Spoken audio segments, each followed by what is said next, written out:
ನಿಸರ್ಗ ಕ್ರಿಯೇಷನ್ಸ್ನ ಸ್ವಾಗತವನ್ನು ಕೋರುತ್ತಾ ಇವತ್ತಿನ ಸಂಚಿಕೆಯಲ್ಲಿ ಪದಗಳ ರಚನೆ ಹೆಡ್ಡಿಂಗಲ್ಲಿ ನಾವು ಆ ಕಲ್ತ್ವಿ. ಅಂದರೆ ಆ ಪದದಿಂದ ಶುರು ಆಗುವಂಥ 5 ಪದಗಳನ್ನು ನೋಡಿದ್ವಿ.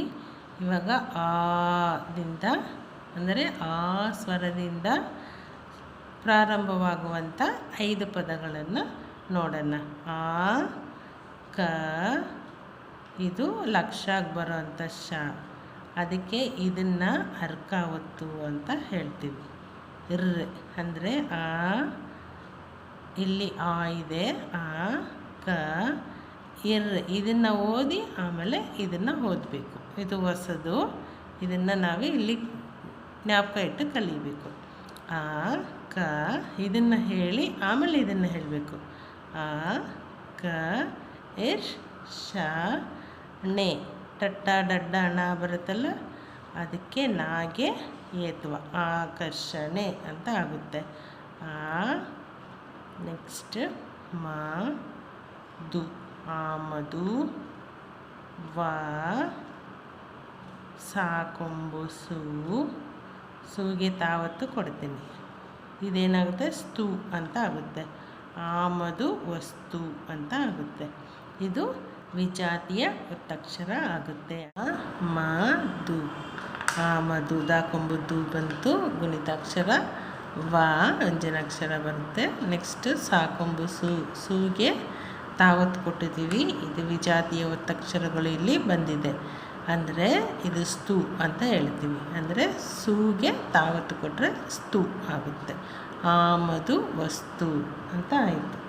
ನೆಕ್ಸ್ಟ್ ಆ, ಇಲ್ಲಿ ಆ ಇದೆ, ಗಾಕೊಂಬು ಗು, ಗೂಗು ಒಂದು ಸೊನ್ನೆ ಗುಮ್, ಬಾಕಿ ಅಥವಾ ಬೆ, ಆಗುಂಬೆ ಅಂತ ಬರುತ್ತೆ.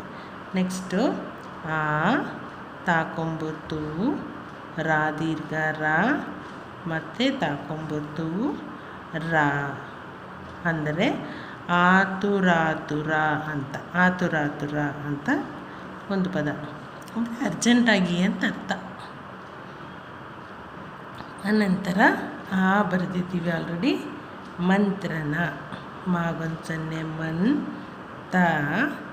ತಾಗೆ ಅರ್ಧಚಂದ್ರ.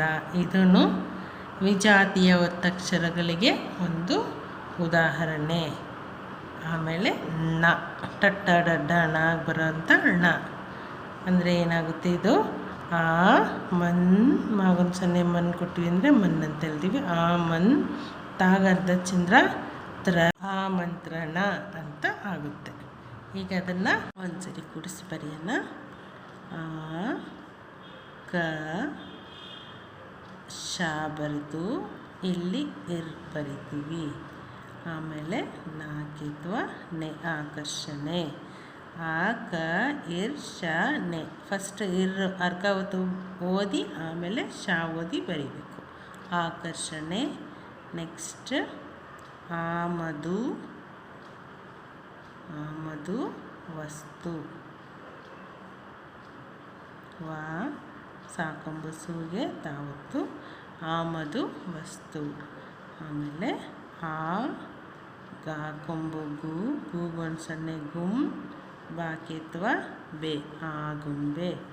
ನೆಕ್ಸ್ಟ್ ಆ ತಾಕೊಂಬತ್ತು, ರಾ ದೀರ್ಘ ರಾ, ಮತ್ತು ತಾಕೊಂಬತ್ತು ಬರೆದು ರಾ ದೀರ್ಘ ರಾ ಬರೆಯೋಣ. ಆತುರಾತುರ ಅಂತ. ನಂತರ ಆ ಮಾಗೊಂದು ಸೊನ್ನೆ ಮನ್, ತಾಗೆ ಆಗೊಂದು ಸೊನ್ನೆ ಆ ಮಾಗೊಂದು ಸೊನ್ನೆ ಮನ್, ತಾಗೆ ಅರ್ಧಚಂದ್ರ. ಸಜಾತಿಯ ಒತ್ತಕ್ಷರ ಅಲ್ಲ, ಇದು ವಿಜಾತಿಯ ಒತ್ತಕ್ಷರ. ಆ ಮಾಗೊಂದು ಸೊನ್ನೆ ಮನ್, ತಾಗೆ ಅರ್ಧಚಂದ್ರ ಕೊಟ್ಟಿವಿ ಅಂದರೆ ತ್ರ, ಆಮಂತ್ರ ಣ, ಆಮಂತ್ರಣ ಅಂತ ಆಗುತ್ತೆ.